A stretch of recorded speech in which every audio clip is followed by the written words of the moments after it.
شروع اللہ کا نام لے کر جو بڑا مہربان نہایت رحم والا ہے۔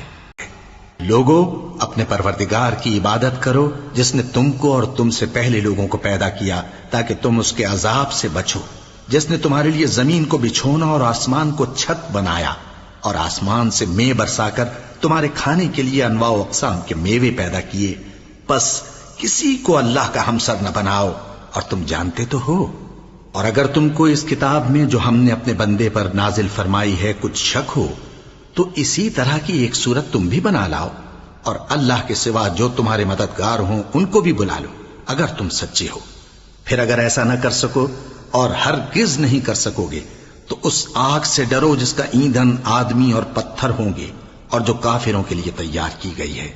اور جو لوگ ایمان لائے اور نیک عمل کرتے رہے ان کو خوشخبری سنا دو کہ ان کے لیے نعمت کے باغ ہیں جن کے نیچے نہریں بہہ رہی ہیں،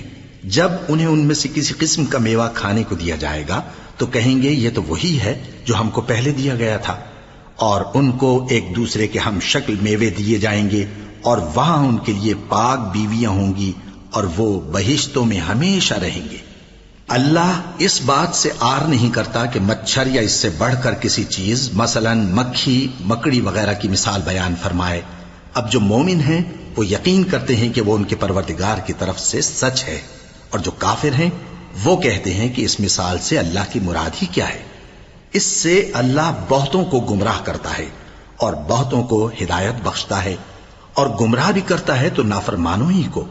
جو اللہ کے اقرار کو مضبوط کرنے کے بعد توڑ دیتے ہیں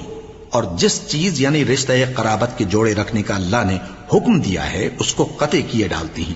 اور زمین میں خرابی کرتے ہیں، یہی لوگ نقصان اٹھانے والے ہیں۔ کافرو، تم اللہ سے کیوں کر منکر ہو سکتے ہو؟ جس حال میں کہ تم بے جان تھے تو اس نے تم کو جان بخشی،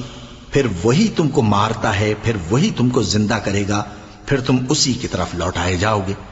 وہی تو ہے جس نے سب چیزیں جو زمین میں ہیں تمہارے لیے پیدا کی،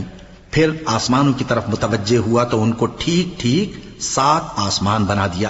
اور وہ ہر چیز سے خبردار ہے۔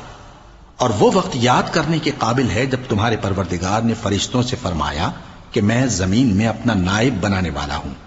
انہوں نے کہا کیا تو اس میں ایسے شخص کو نائب بنانا چاہتا ہے جو خرابیاں کرے اور کچھ تو خون کرتا پھرے؟ اور ہم تیری تعریف کے ساتھ تسبیح و تقدیس کرتے رہتے ہیں۔ فرمایا میں وہ باتیں جانتا ہوں جو تم نہیں جانتے۔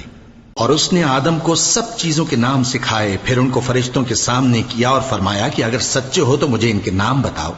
انہوں نے کہا تو پاک ہے، جتنا علم تو نے ہمیں بخشا ہے اس کے سوا ہمیں کچھ معلوم نہیں، بے شک تو دانا ہے، حکمت والا ہے۔ تب اللہ نے آدم کو حکم دیا کہ آدم تم ان کو ان چیزوں کے نام بتاؤ۔ سو جب انہوں نے ان کو ان کے نام بتائے تو فرشتوں سے فرمایا کیا میں نے تم سے نہیں کہا تھا کہ میں آسمانوں اور زمین کی سب پوشیدہ باتیں جانتا ہوں، اور جو تم ظاہر کرتے ہو اور جو پوشیدہ کرتے ہو سب مجھ کو معلوم ہے۔